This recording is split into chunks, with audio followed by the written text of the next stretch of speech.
పహల్గామ్ ఉగ్రదాడి ఘటన జరిగి ఈ రోజుతో 30 రోజులు కావస్తోంది. నెల రోజులు పూర్తయిపోయింది. ఈ నేపథ్యంలో ఒకసారి మనం దాన్ని గుర్తు చేసుకునే ప్రయత్నం చేద్దాం. అంటే ఈ దుర్ఘటన గుర్తు చేసుకోవడం కాదు, ఆ ఘటన తర్వాత పాకిస్తాన్కి ఎలా చుక్కలు చూపించామనేది గుర్తు చేసుకునే ప్రయత్నం చేద్దాం. అది ఏప్రిల్ 22, 2025 మధ్యాహ్నం సమయంలో సుమారుగా 11 గంటల సమయంలో ఒక్కసారిగా కొంతమంది ఉగ్రమూకలు ముష్కరులు సుమారుగా 6 అక్కడికి చేరుకొని అక్కడికి వచ్చి ఆ పహల్గామ్ టూరిస్ట్ ప్రాంతం ఏదైతే ఉందో అక్కడ ఉన్నటువంటి కొన్ని స్థావరాలని ఏర్పాటు చేసుకొని ఒకసారిగా చెట్లపై నుంచి ఒకరు, పుట్టపై నుంచి ఒకరు ఇలా దూకి అక్కడ సుమారుగా 25 మంది భారతీయులని మరొక నేపాల్ని కూడా చాలా దారుణంగా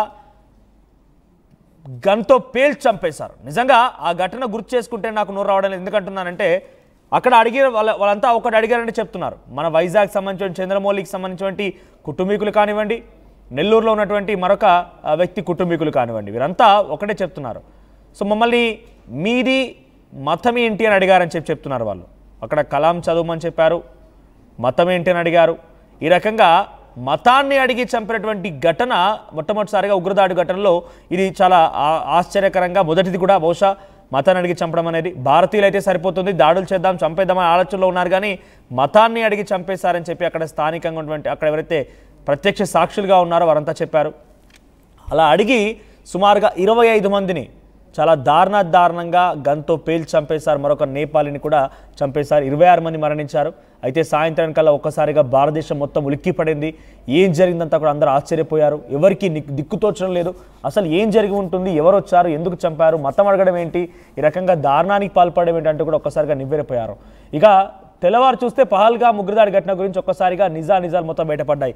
ఒక 6 ఉగ్రవాదులు వచ్చారని, ఈ రకంగా దాడి జరిగిందని, ఈ దాడిలో 25 మంది మరణించారని, ఇటువంటి అన్ని విస్తుపోయే విషయాలు మొత్తం బయటపడ్డాయి. అందరినీ మతం అడిగి చంపేశారని కూడా అందరు చెప్పుకొచ్చారు. ఆ తర్వాత 27వ తేదీన దాదాపుగా అందరి మృతదేహాలు, వీరమరణం పొందినటువంటి మన భారతీయుల యొక్క మృతదేహాలు వాళ్ళ నివాసాలకు చేరుకున్నాయి. అంత్యక్రియల్ని అధికారికంగా నిర్వహించేందుకు అన్ని రాష్ట్రాలు కూడా ముందుకు వచ్చాయి. సో ప్రభుత్వమే దగ్గరుండి ఆయా రాష్ట్రాల వారీగా ఆ రాష్ట్ర ప్రభుత్వాల దగ్గరికి వచ్చి ఇవన్నీ కూడా అంత్యక్రియలు చేశాయి. దాంట్లో మన వీరమరణం పొందినటువంటి వైజాగ్ నుంచి చంద్రమౌళి, నెల్లూరు కావలికి సంబంధించిన మరో వ్యక్తి కూడా ఉన్నారు. సో ఈ రకంగా తెలుగు వాళ్ళిద్దరు ఉన్నారు. మిగిలినటువంటి వారి 23 దాంట్లో వినయ్ నర్వాల్, ఒక పనిచేస్తున్నటువంటి ఒక ఆర్మీ పర్సన్, ఈ రకంగా చాలామంది ఇందులో వీరమరణం పొందారు.